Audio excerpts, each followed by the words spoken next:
They went to Iceland without me. My cousin posted, "Best family trip ever. Grateful for the one who made it happen." That one was me. $9,800 in charges. Then my aunt sent me a text meant for her sister. "He's too desperate to say anything." So I did. I canceled everything. At 5:07 a.m. Iceland time, my phone buzzed. 22 missed calls and one message from my dad. "How could you do this?" It started with a Facebook post. My cousin Becca, the kind of person who thinks hashtags are a personality, posted a picture of herself in a blue parka, standing on a glacier, flashing a peace sign with one hand and holding an overpriced Reykjavik coffee in the other. The caption hit harder than it should have. "Best family trip ever. Grateful for the one who made it happen." No tag, no mention. Just that sentence. As if I was supposed to feel honored from afar. As if the money just fell from the sky and paid for their cozy Airbnb and their geothermal spa selfies. That one she was talking about. Yeah, that was me. $9,800. That's how much had been quietly drained from my account over 2 weeks, spread across random transactions. $740 to Iceland Air. $1,320 to some Reykjavik guest house. $500 here, $2,100 there. I spotted the pattern a few days before they left.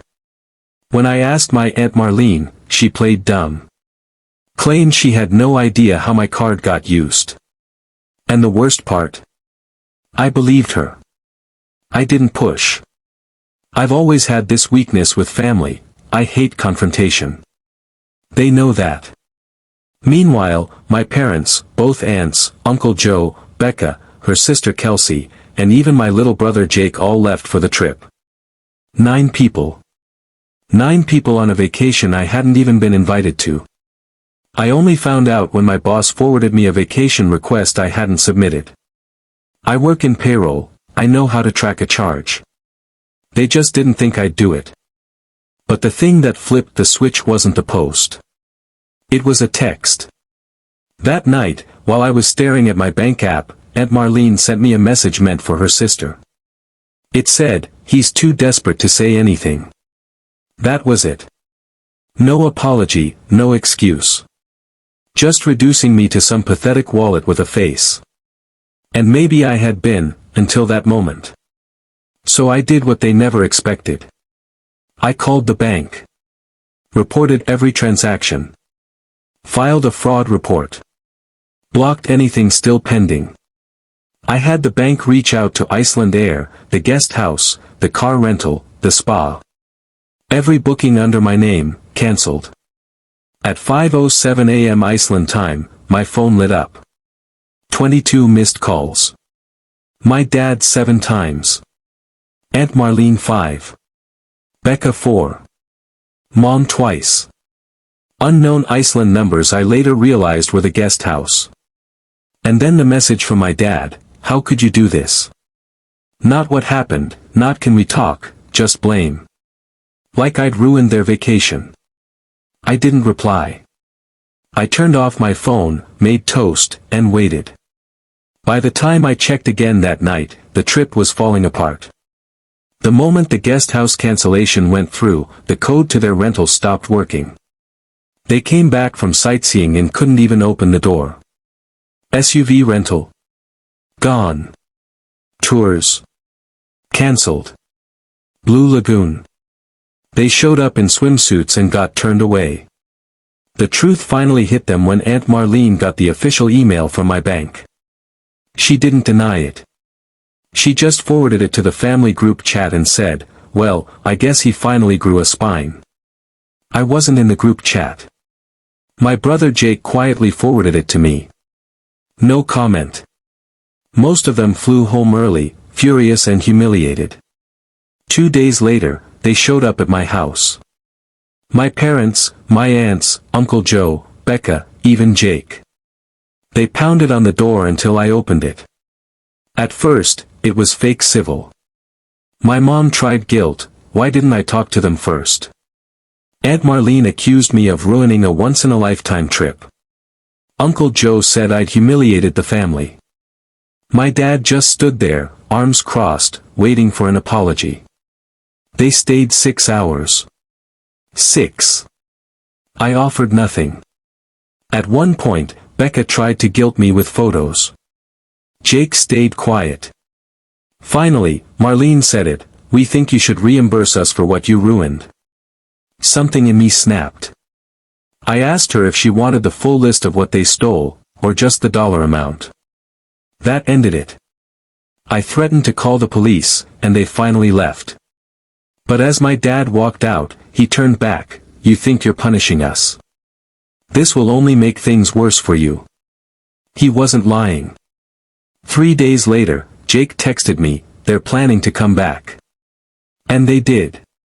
This time with Kelsey instead of Becca. I cracked the door with the latch on. My mom said they just wanted to talk. I told her no. She wedged her foot in the door. Instinct kicked in. I shoved. She stumbled back, shocked. Uncle Joe stepped forward, but I held up my phone, recording. Told them I had their first visit on tape. Told them they were trespassing. Told them this was their last time without a court order. They left angry. The next morning, my car's mirror was shattered. A dent above the wheel. Not random. A message. My camera caught it all, Uncle Joe with a pipe, my mom as lookout, Kelsey laughing. I took the footage straight to the police. The officer asked one question, "Do you want to press charges?" I said yes.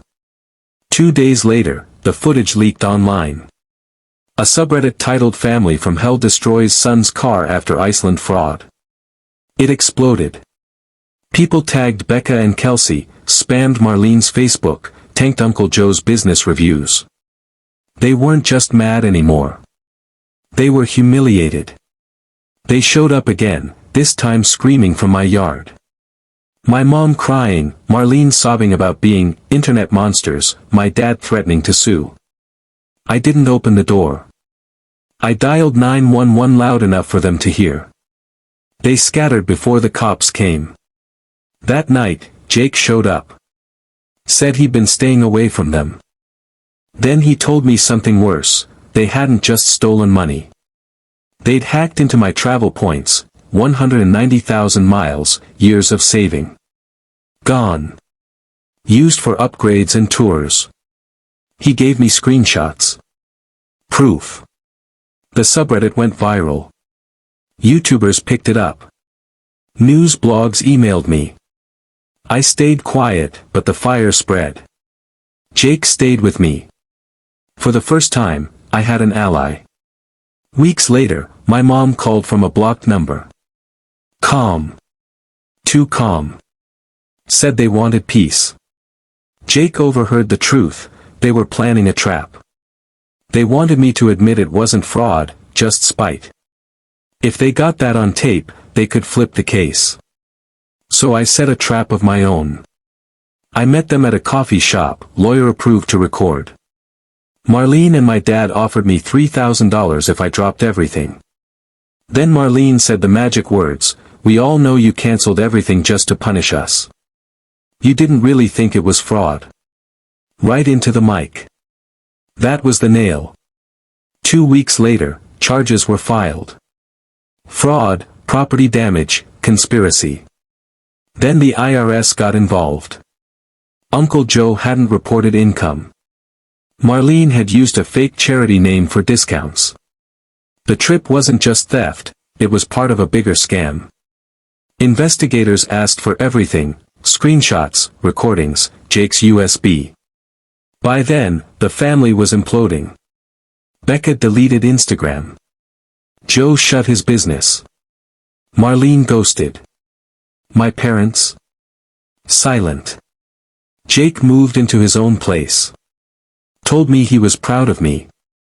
Said I was the first in the family to finally stand up. I got most of my money back. My travel points reinstated. I didn't just cancel a vacation. I tore down the system they thought they could use forever.